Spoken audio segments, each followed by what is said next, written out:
Onde você está? Esse é o tema dessa mensagem. Onde você está?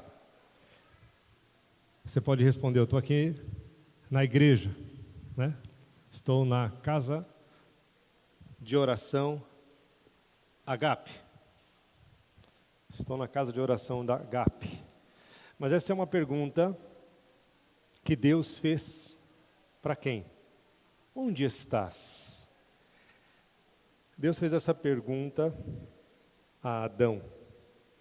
Lá no capítulo 3 de Gênesis, no verso 9, diz assim: E chamou o Senhor Deus a Adão e disse-lhe: Onde estás?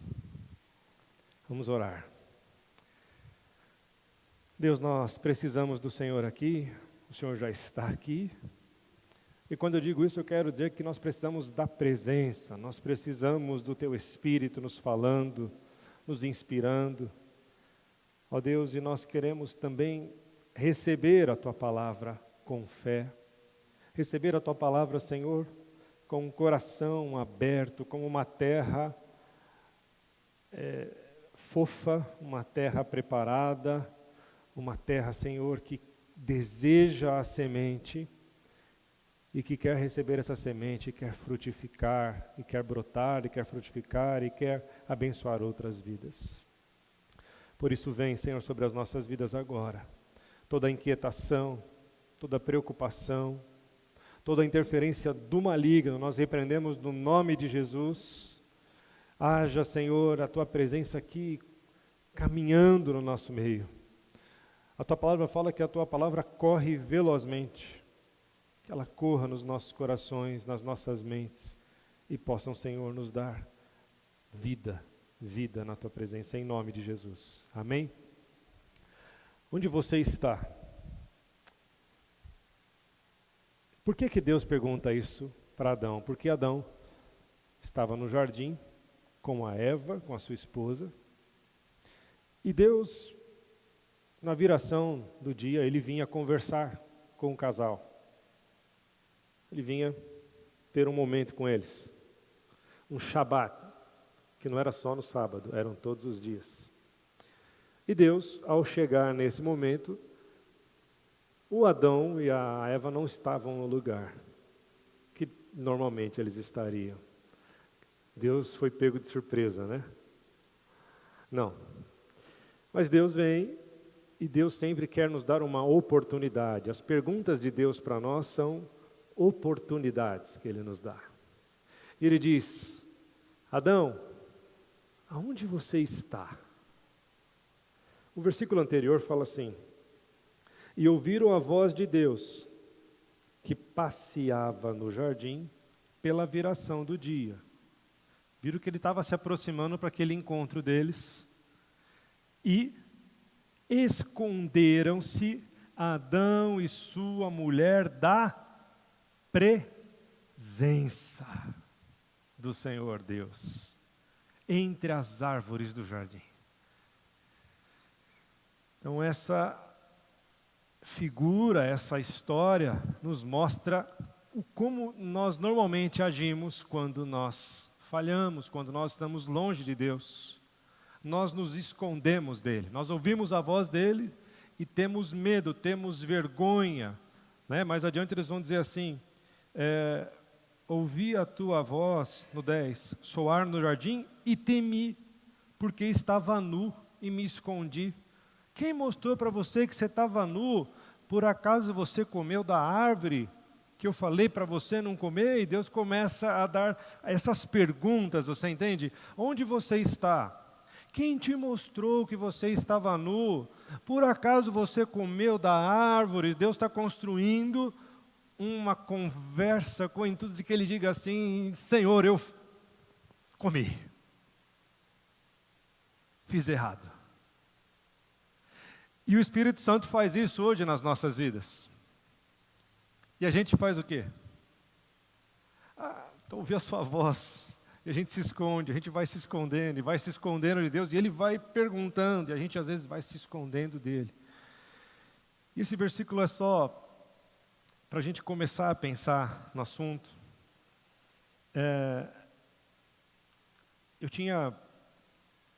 eu prego assim na igreja mais ou menos a cada 1 mês e meio. Então eu tenho bastante tempo para preparar a palavra.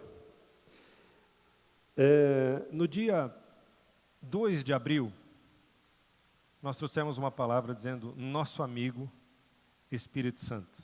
Dia 2 de abril.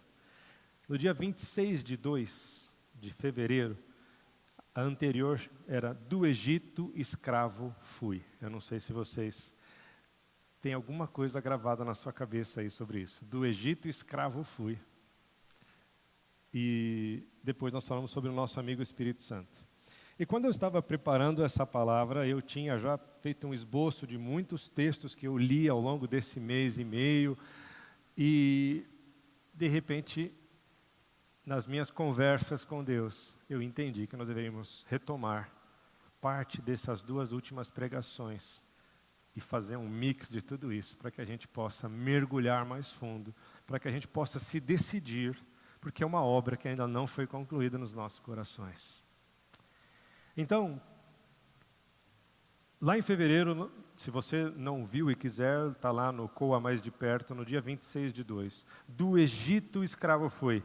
Basicamente, a gente estava falando que na libertação do povo do Egito, Moisés e Arão se aproximam lá do faraó para conversar e dizer, olha, nós queremos sair para adorar a Deus no deserto.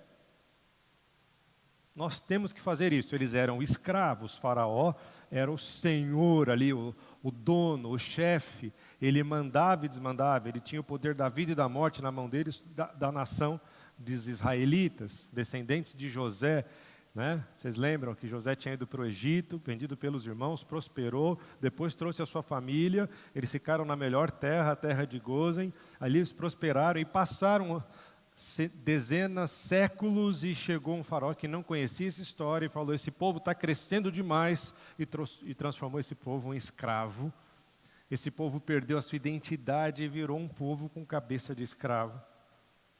Mas aí Deus levanta Moisés, que foi criado dentro do palácio, figura de Jesus como profeta, né? Como aquele que carrega a lei. E ele se reconhece um hebreu e ele diz, o meu povo está vivendo escravo, e ele não pode viver assim, e vai se preparar, fica 40 anos no deserto, se preparando.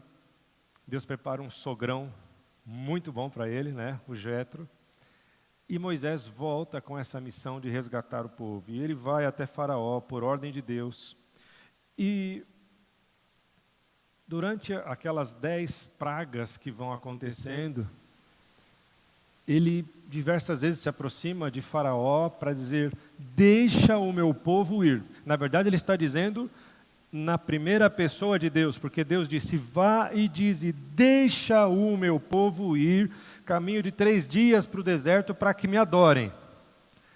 E por 4 vezes o Faraó faz uma contraproposta, e foi isso que a gente viu lá atrás, eu quero rememorar. Na primeira vez, eu acho que foi depois da praga das moscas, que é a 3ª, 4ª praga. O faraó falou assim, eu não vou abrir, se eles colocarem aqui, tudo bem, Êxodo 8:25. Ele falou assim, adore aqui mesmo. Vamos ver? Então chamou o faraó a Moisés e Arão e disse, ide sacrificai ao vosso Deus nesta terra. Aqui mesmo. Não precisa deixar de ser meu escravo. Faz culto e adore, mas continue sendo meu, pertencendo a mim, sendo meu escravo. É uma proposta de Satanás para nós. Fica adorando, mas continua imerso na cultura do Egito. Esse é o primeiro nível da proposta, a proposta mais indecente de Satanás, aqui figurada por Faraó. Fica aqui mesmo, no mundão, faz tudo o que você quer fazer, e vai lá e adora a Deus, o seu Deus. Porque o entendimento de Faraó sobre culto é que a divindade gosta de fazer trocas, a divindade gosta de oferendas.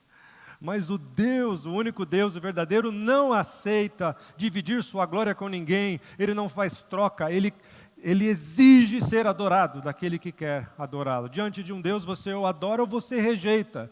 E só existe um Deus, e diante dele ou você adora, e adoração é disposição, é inteireza de coração, é quando você se prostra inteiramente diante dele e não há mais nada que importa, nem você mesmo, nada pode superar a Deus. E isso depois a gente vai traduzir em música, em orações, em comunhão, em culto, isso é uma bênção. Mas isso é uma continuidade da adoração. A segunda contraproposta está no verso 28 do mesmo capítulo. Ele fala, adore aqui perto, não vá longe. Já estamos lá com ele? Então diz Faraó, deixar-vos-ei ir, para que sacrifiqueis ao Senhor vosso Deus no deserto. Somente que indo, não vá muito longe, tá? E ore por mim, cara de pau, né? E ora por mim também, faz umas orações lá para mim. Então o Faraó, nessa segunda contraproposta de deixa o meu povo ir para adorar a Deus, caminho de 3 dias no deserto, porque ele está dizendo, nós precisamos ir adorar. E adorar não é qualquer coisa. Adorar exige muito de nós, porque exige tudo que eu sou e tudo que eu tenho. E o Faraó fala, então vai, não precisa ser aqui no Egito, você não precisa estar imerso no Egito, mas você pode caminhar, não vai muito longe, porque você continua no meu raio de influência. Talvez eu diria que fosse o morno, né? Não é frio, não é quente, ele dá uma adorada um pouco melhor, ele não está lá no sambão, ele não está lá na prostituição, na pornografia, mas ele está assim, né? Mais ou menos. Estou ali, vou ali, de vez em quando eu dou uma olhadinha ali, de vez em quando eu faço uma coisa errada aqui, de vez em quando eu meto uma língua ali, de vez em quando eu brigo ali, de vez em quando eu olho feio para aquele ali, de vez em quando eu julgo aquele ali, de vez em quando... Então, não vai muito longe, tenha uma adoração intermediária. Só que Deus não aceita adoração intermediária. Não dá. Tem que ser radical. Então, ele fala, não vai longe, ele quer que mantenha no raio de influência. Numa terceira contraproposta, agora nós vamos lá para o capítulo 10, a partir do 8 ao 11. Ele propõe agora o seguinte, então Moisés e Arão foram levados outra vez a Faraó, e ele disse-lhes, ide, servi ao Senhor vosso Deus. Quais são os que hão de ir? Próximo. E Moisés disse, havemos de ir com nossos meninos e com os nossos velhos, com os nossos filhos, com as nossas filhas, com as nossas ovelhas e com os nossos bois, haveremos de ir, porque festa do Senhor temos. Seguinte, então ele lhes disse, o Faraó, seja o Senhor convosco, como eu vos deixarei ir a vós e a vossos filhos, olhai que mal, vocês estão pensando mal, vocês estão com maldade. Próximo. Não será assim. Andai agora vós, varões, e servi ao Senhor. Pois isso é o que pediste, e os lançaram fora da sua face. Então agora a terceira proposta, contraproposta, né? É assim, você quer ir, os meninos, né? Os veinhos, as esposas, os animais, para fazer festa mesmo? Que história é essa?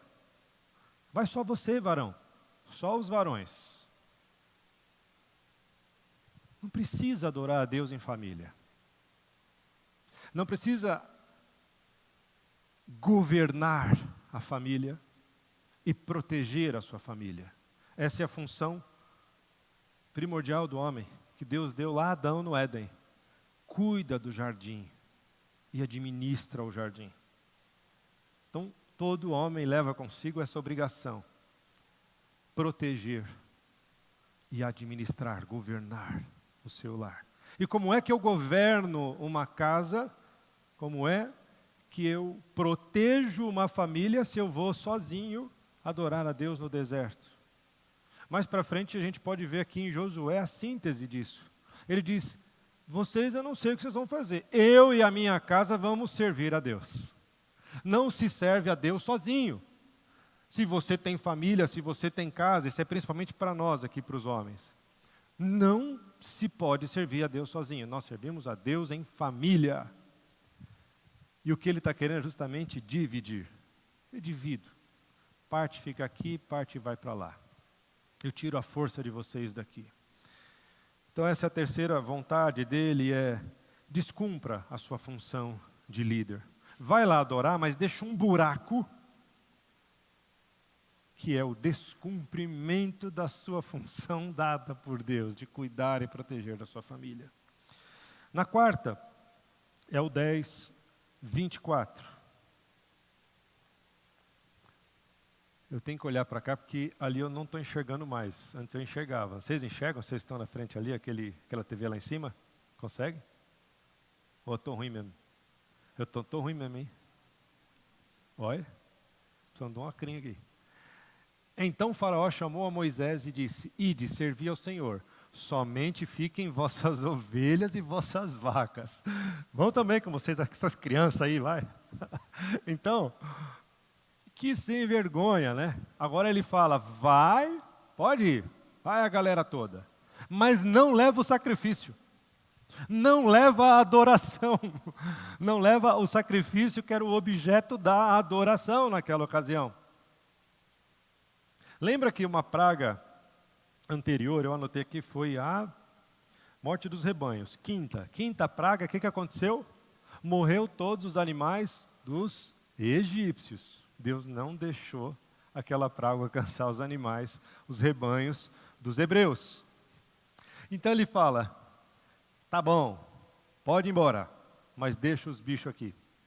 Deixa o sacrifício aqui. Você vai fazer o que no deserto se você não tem sacrifício para apresentar diante de Deus, para poder adorar a Deus? E essa proposta, embora pareça que em nível ela foi se atenuando, essa contraproposta de Faraó, não, agora pode ir todo mundo, vai. Só não leva os bichinhos. É a pior delas e a mais sutil. Porque ele está dizendo, vai a família, não precisa ficar aqui. Qual que é a primeira? Fica aqui. Então não precisa ficar aqui. Qual que é a segunda? Não fica pertinho. Não precisa ficar pertinho. Pode ir lá, longe. A terceira qual que era? Vai só os homens. Não, agora vai todo mundo. Pode ir lá para onde vocês querem. Mas não leve a sua adoração. Chegue de mãos vazias diante de Deus. Chegue oferecendo qualquer coisa para Deus. Deus não aceita isso. E aí Moisés fica muito bravo e fala, não é assim. Porque, na verdade, o que ele foi pedir? O que ele foi ali negociar com o faraó, por ordem de Deus, sabendo que Deus estava endurecendo o coração de Faraó, Deus avisa que ia fazer isso. Nós precisamos ir adorar a Deus. Aonde você está? Eu ouvi a tua voz e eu percebi a tua presença e eu me afastei dela. O pecado faz isso. Porque o sacrifício que se oferece hoje não são mais animais. Qual é o novo sacrifício que se oferece hoje no Novo Testamento? Romanos 12. Rogo-vos, irmãos, pela compaixão de Cristo, que apresentem os vossos como sacrifício vivo, santo e agradável a Deus. Então o sacrifício agora quem é? Nós. A nossa vida. E quando ele chega nessa quarta contraproposta e fala, pode ir para a igreja, mas só não leva o sacrifício. É como se você viesse aqui à igreja com o seu corpício, mas não tem sacrifício. Porque o sacrifício é vivo, santo e agradável. A sua vida é a adoração. O que você faz com a sua vida é a adoração que você apresenta a Deus. Então, quando eu vou cultuar a Deus, não adianta eu trazer uma boa oferta, não adianta eu cantar muito bem, eu tocar muito bem, não adianta eu fazer muita coisa para Deus, não adianta fazer coisas para Deus.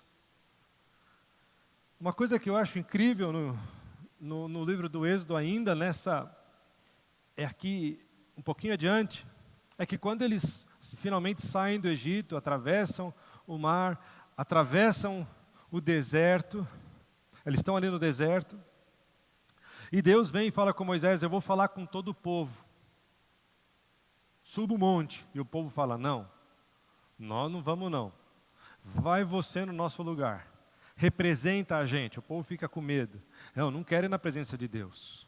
E Moisés sobe, e quando Moisés sobe,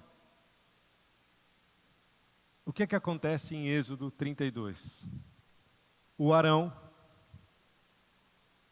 sumo sacerdote, prepara o quê? Um bezerro de ouro. E eles começam a adorar o bezerro. Eles estão adorando o quê? A adoração. O bezerro era o objeto do sacrifício. É o que devia degolar aquele animal, aspergir o sangue, depois queimar esse animal. Vivo, santo e agradável. Tem que purificar, tem que queimar. E agora eu pego a figura desse animal, faço uma figura de ouro e começo a adorar a adoração. Ora, o que é isso para os dias de hoje, se não a gente vindo à igreja adorar a adoração? Eu adoro cantar para Jesus, eu adoro, é tão gostoso, eu fico e dá um negocinho gostoso e bom, e eu fico em um ambiente tão gostoso, agradável, e tem bolachinha ainda com suquinho, que delícia, um ambiente gostoso para as crianças, a gente é uma familhona e tal. E o que eu sempre gosto de dizer, às vezes minha forma de comunicar talvez possa ser falha, porque eu falo isso não porque isso não seja bom, é que é quando a gente começa a olhar para isso e achar que isso é adorar a Deus. E é impressionante que enquanto ele está lá fazendo o bezerro de ouro e adorando, Deus está dando para Moisés quais vão ser os trajes do Arão enquanto somos sacerdote. Então essa é uma boa notícia, porque o Arão, que deveria estar preservando pela santidade no meio do povo, ele está se prostrando, ele está confuso, ele é o sacerdote. Essa é uma mensagem para mim, em primeiro lugar, para o pastor, para os presbíteros. Nós, enquanto sacerdotes separados, podemos estar promovendo esse culto ao culto, essa adoração à adoração, ao objeto da adoração. E se o objeto da adoração no Novo Testamento é o nosso próprio corpo que nós devemos entregar, então nós estamos adorando a gente, isso é idolatria. Porque é como se eu viesse aqui para trazer benefícios para mim. Tem uma música, acho que é do Morada, que fala: nós não queremos tuas mãos, nós só queremos os teus pés. Porque a mão é aquela que abençoa, então é aquele filho pidão que está sempre querendo: põe a mão aqui, ora por mim. É o irmão 6 horas, né? 6 horas por mim, né? E ele diz: nós só queremos os teus pés, porque eu quero estar prostrado diante do Senhor, porque a adoração não é sobre as coisas, mas a adoração é sobre uma pessoa. Nós adoramos uma pessoa, ou 3 pessoas em um Deus. Se você quiser saber mais disso, veja lá, nosso amigo Espírito Santo, a gente falou um pouquinho sobre a Trindade. Então, não podemos confundir, nós não podemos adorar a adoração, cultuar o culto. Em Marcos, no capítulo 7, Marcos 7, 7 a 9, ele diz assim: em vão, porém, me honram, na mesma versão, ensinando doutrinas que são mandamentos de homens. Por quê? Deixando o mandamento de Deus, retendes a tradição dos homens. Porque deixando o mandamento de Deus, retendes as tradições dos homens. O que Jesus está denunciando aos religiosos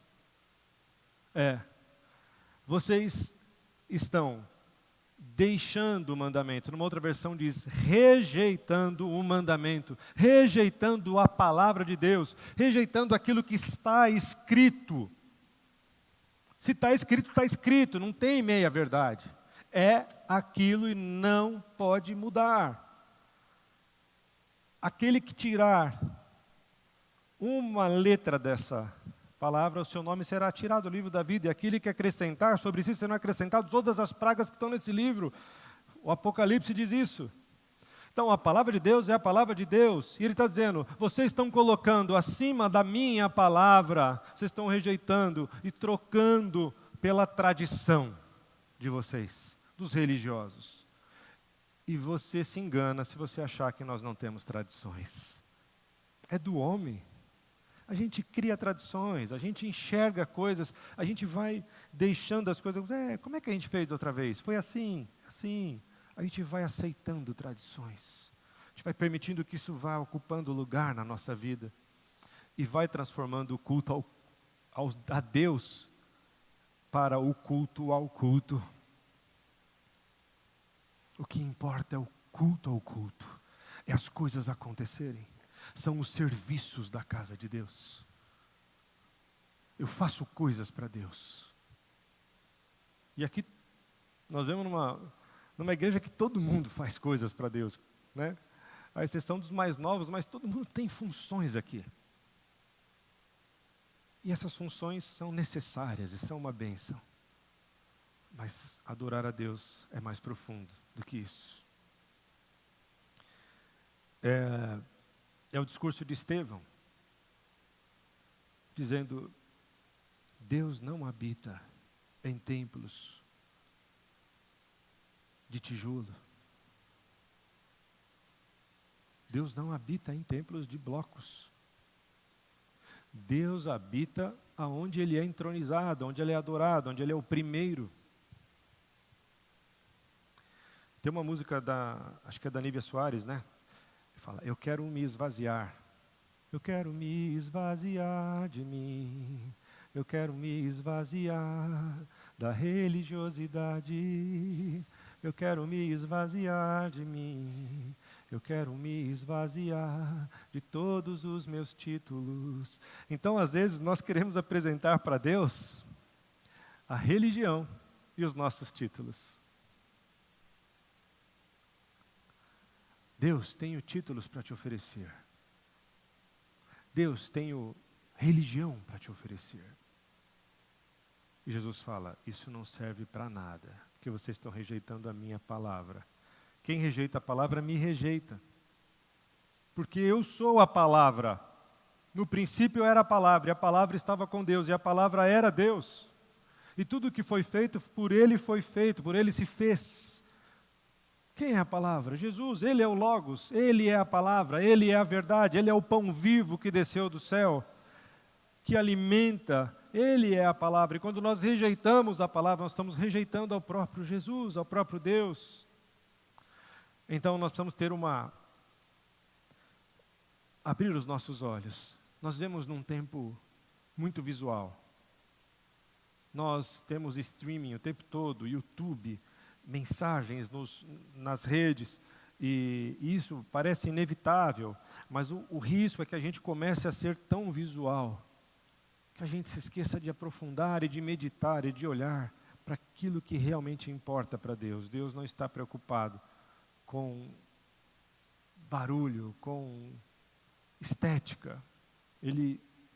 O seu olhar penetra aqui a minha roupa e passa e vai direto para o meu coração.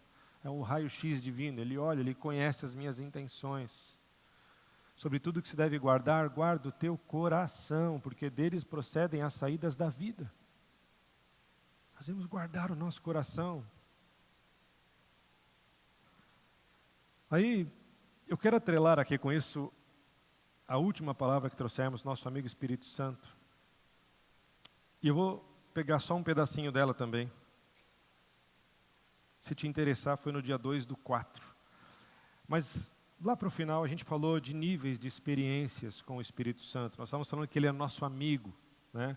Como nosso amigo, algumas qualidades de tantas que a Bíblia fala. Ele é nosso intercessor. Quem é que intercede por você, senão um amigo, alguém que te conhece, alguém que tem condições de apresentar quem você é. Ele é uma pessoa, ele se entristece com quem? Comigo, quando eu erro. A Bíblia fala que não entristeçais o Espírito.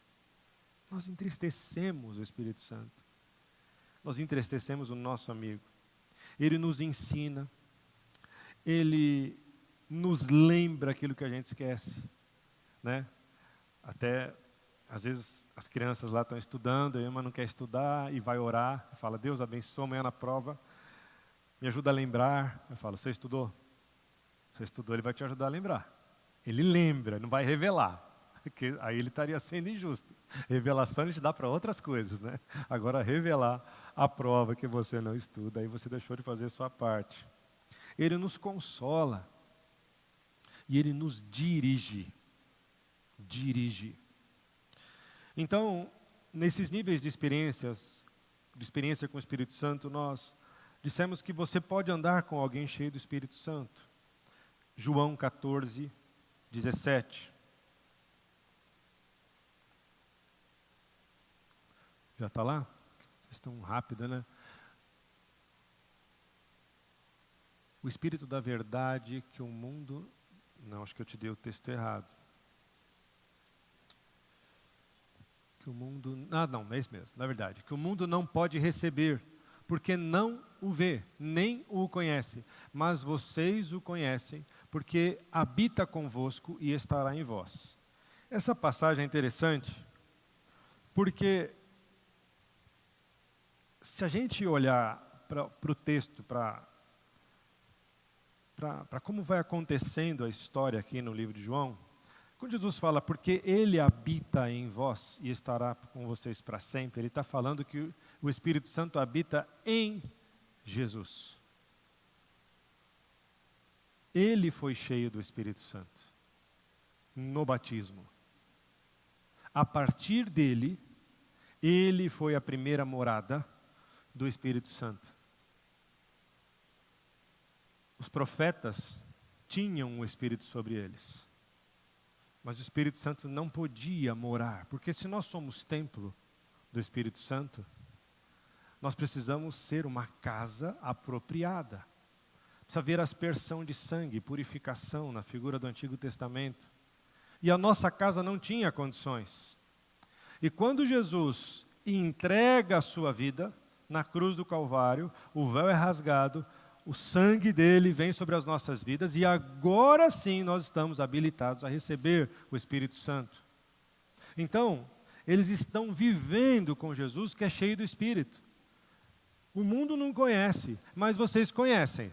Sabe por que vocês conhecem? Que estão andando comigo. Ele habita com vocês. Mas eu tenho uma notícia, Jesus já está pronunciando, Ele estará com vocês para sempre. Por enquanto Ele está com vocês por minha causa, mas depois Ele vai poder estar com vocês de verdade. Aonde você está? Você está andando com pessoas que são cheias do Espírito Santo e por isso você sente que você está bem com Deus? Você precisa ser cheio do Espírito Santo. Eu preciso ser cheio do Espírito Santo. Nós precisamos do nosso amigo Espírito Santo. Nós precisamos ser dirigidos por Ele. Nós precisamos ouvi-lo dizer, aonde você está? Não como quem nos acusa, mas como quem diz, sai daí, levanta, deixa eu te dar a mão, deixa eu te levantar. Arrependimento. Se tem algo necessário ao homem é o arrependimento. O Espírito Santo nos convence do pecado, da justiça, do juízo. Ele diz, ei, tem pecado aí. Ele não está acusando, ele está dizendo assim, quero te convencer. Como dois amigos que sentam e falam, vamos bater um papo. Amigo, olha isso. Você anda fazendo isso, você anda... Cara, não pode. eu estou triste com você, eu estou decepcionado com você. Mas ele não está dizendo assim, vá para o inferno. Ele está dizendo, vem, anda comigo.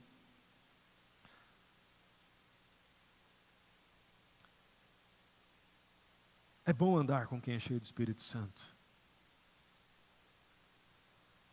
Nós precisamos andar com quem é cheio do Espírito Santo. Mas nós precisamos ter o Espírito Santo.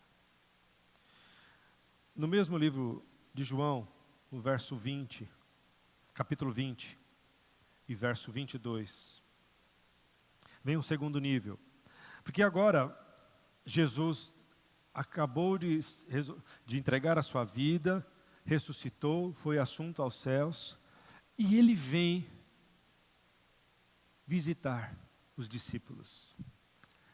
E diz assim, e havendo dito isto, assoprou sobre eles e disse, recebei o Espírito Santo. Mas você entendeu? Lá no anterior, no 14, ele falou, o Espírito Santo está com vocês porque eu estou aqui com vocês, e ele habita em mim, mas ele vai estar com vocês para sempre. É como se ele dissesse, espera aí, está quase chegando, eu estou quase indo lá providenciar o pagamento. Eu vou liberar o Espírito Santo sobre vocês assim que o meu sangue propiciar isso a vocês. Então ele vai, se sacrifica o seu sangue, nos purifica de todo pecado, de toda injustiça, e agora ele diz assim, recebei o Espírito Santo. E agora os discípulos já não estão mortos, já não estão mais tímidos, já não estão mais no meio daquela notícia da morte do seu mestre, eles já estão podendo se mover, e Jesus dá outras instruções. Lá em Lucas nós vemos ele dizendo, vai a Jerusalém, e fiquem ali orando, buscando a minha presença, porque eu vou encher vocês com a minha presença. Então, eu diria que esse soprar do Espírito que Jesus fala para os discípulos, ele é proposital. Jesus faz isso para que a gente entenda que existe um novo nascimento, aquele que não nascer da água e do Espírito. Nós precisamos nascer da água e do Espírito. É uma nova natureza, e isso só é possível depois do sacrifício de Jesus. Então, às vezes guarde bem esse estágio. É o estágio em que você se torna filho, em que você nasce da água e do Espírito. Agora o Espírito Santo habita com você. Habita. E quando Jesus sopra, e Jesus soprando disse, recebei o Espírito. Pneuma, Espírito.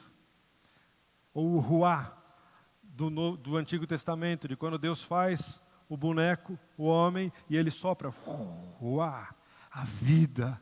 É a vida. Mas Adão perde essa vida, porque o dia que você comer desse fruto, você vai morrer.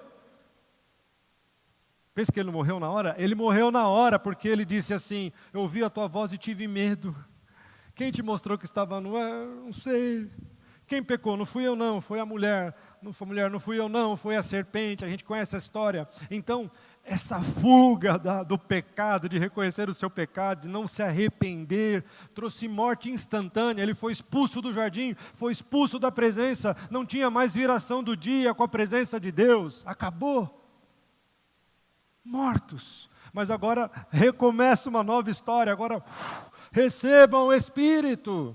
Nicodemos, você precisa nascer de novo, mas como é que se sucederá isso? Eu vou voltar para o ventre da minha mãe? Não, você precisa nascer da água e do Espírito. Rios de águas vivas vão brotar do seu interior. Aleluia!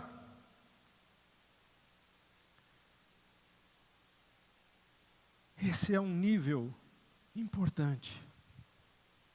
Paulo vai dizer lá em Romanos 8, se é que recebestes o Espírito, num primeiro momento, a gente vai chegar lá já já. E depois ele vai dizer assim, que o Espírito testifica com o nosso Espírito que nós somos filhos de Deus. E depois antes ele fala que todo aquele que é guiado pelo Espírito Santo de Deus. Nós vamos ver isso já já. Tem a ver com esses 3 níveis. Então, para não estender, esse é o segundo nível. Se você nasceu de novo, entregou a sua vida, você tem o Espírito Santo. Mas Jesus fez uma promessa em Atos 1:5. Ele disse que os discípulos deviam orar porque eles seriam cheios do Espírito Santo, não é isso?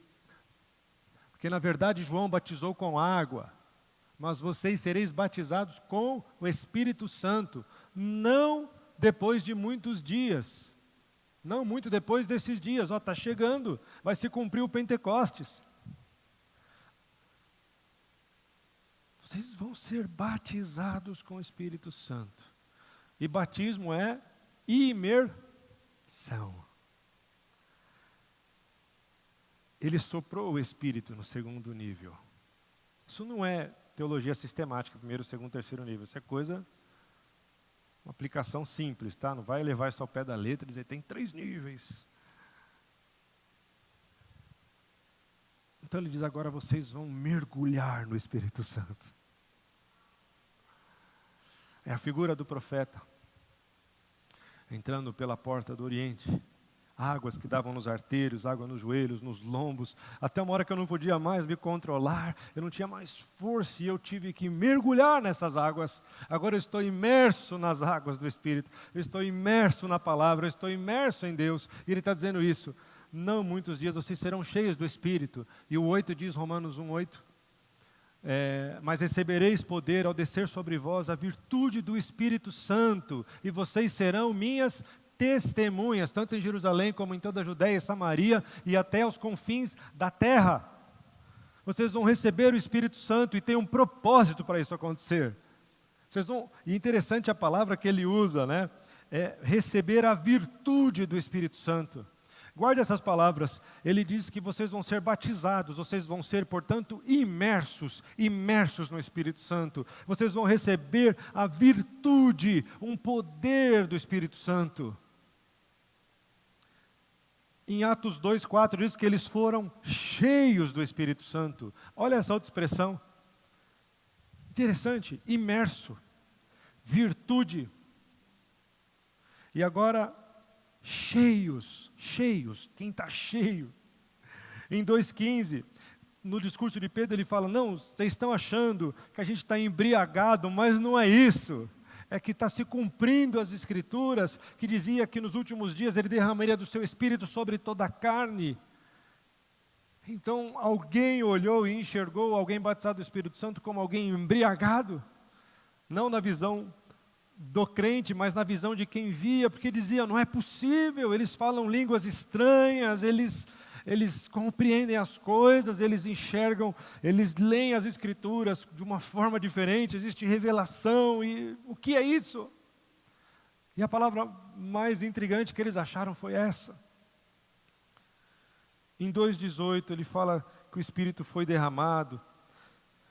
Em 2:38 ele fala do dom do Espírito Santo. Creiam, sejam batizados e recebam o dom do Espírito Santo.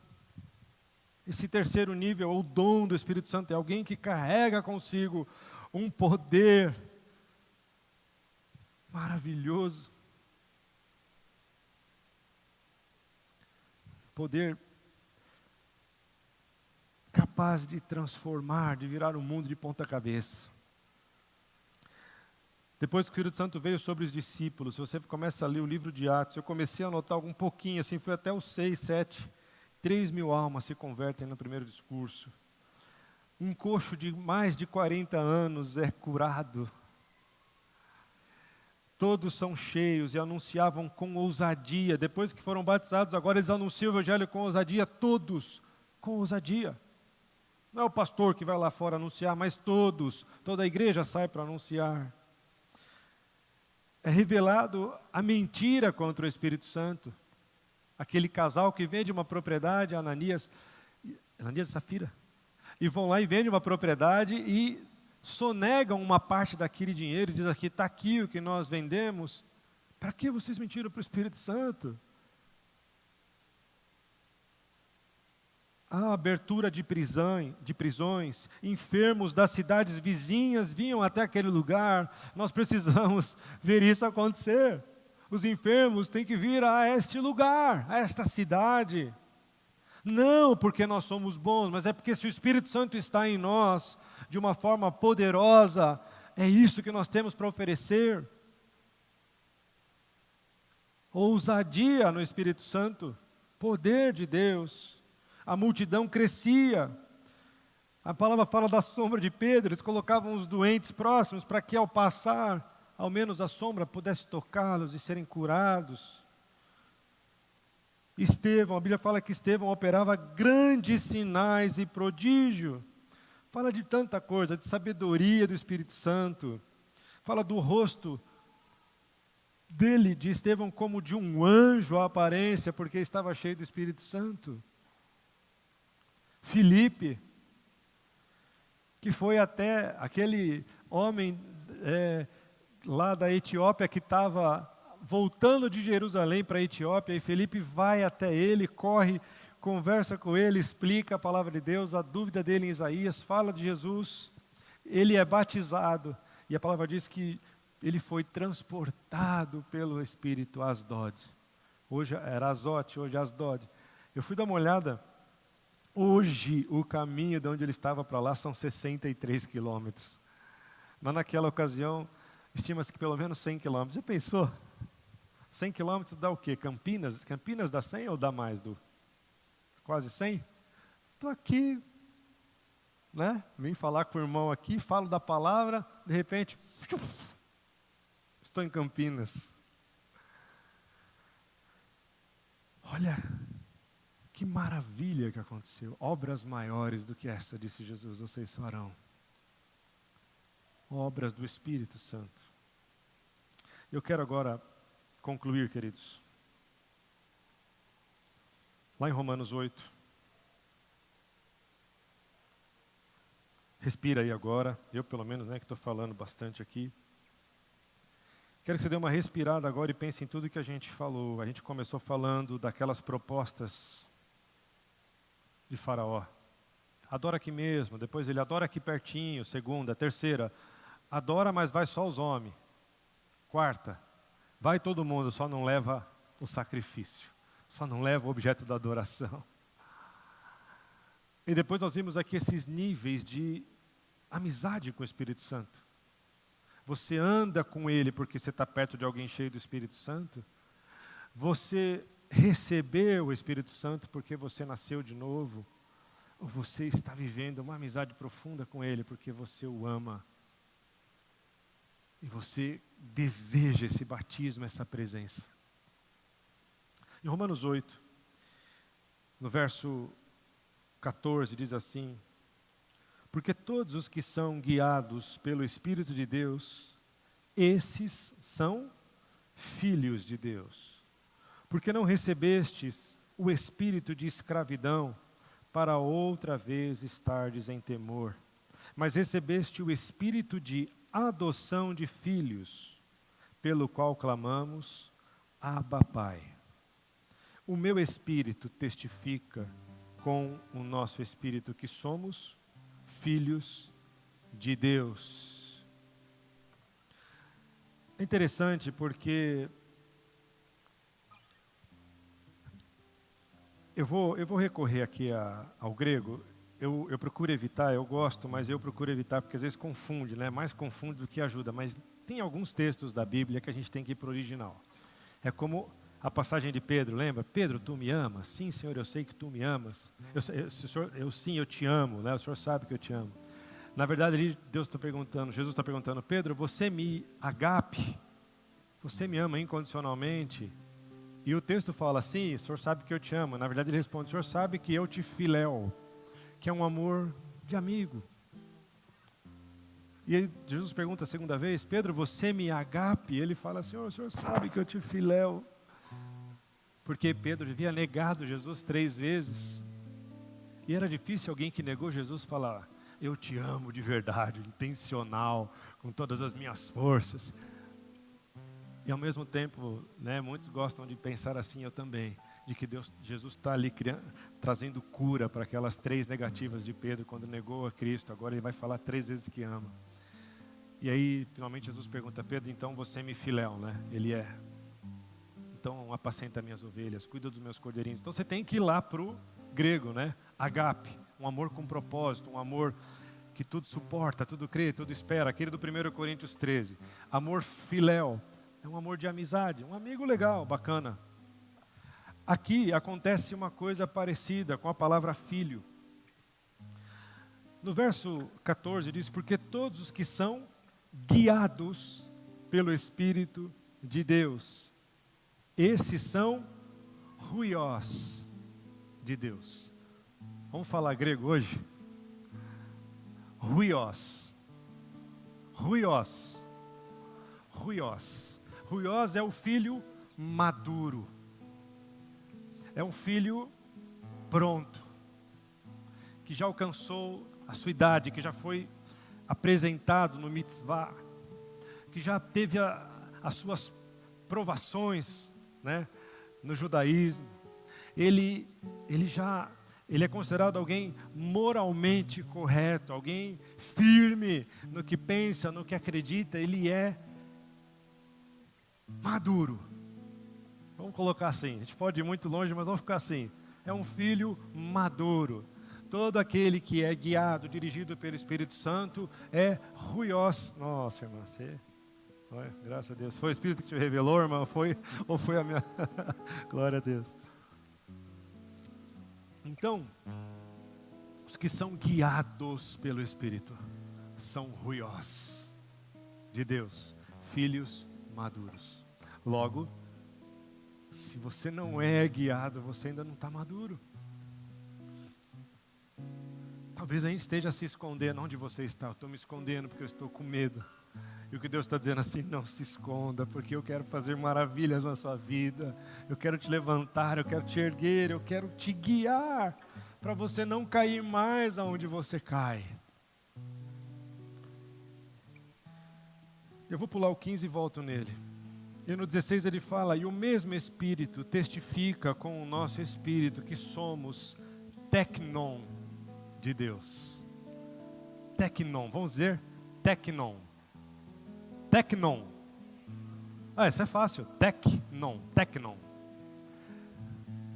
Então o Espírito testifica no nosso Espírito que nós somos teknon de Deus. Uma criança. Um filho imaturo. Na tradução do inglês ele diz children. E no 14, que ele diz que aquele que é guiado pelo Espírito Santo, o filho maduro, ele é son, que é filho. Então ele é filho. E no outro ele é uma criança. Porque na cultura judaica é isso. A criança, ela é... Como que eu posso dizer a palavra assim? Meio doidinho. A criança é aquilo. Ele não tem compromisso. Ele não tem cobrança sobre ele. Ele vai errar. Ele não tem consciência perfeita das coisas. Ele age como criança. Eu sempre brinco aqui, alguns irmãos devem ter ouvido eu falar assim, pô, parece criança, né? Para criança. Às vezes eu brinco com os pais, né? Nossa, ele fez isso. Eu falo, parece criança, né? Porque a gente às vezes esquece que criança é criança. Criança faz coisa de criança. Se ela não fizer coisa de criança, tem coisa errada. Aí você tem que ficar preocupado. Tá. Então, ele está falando aqui, a meu ver, daquele segundo estágio.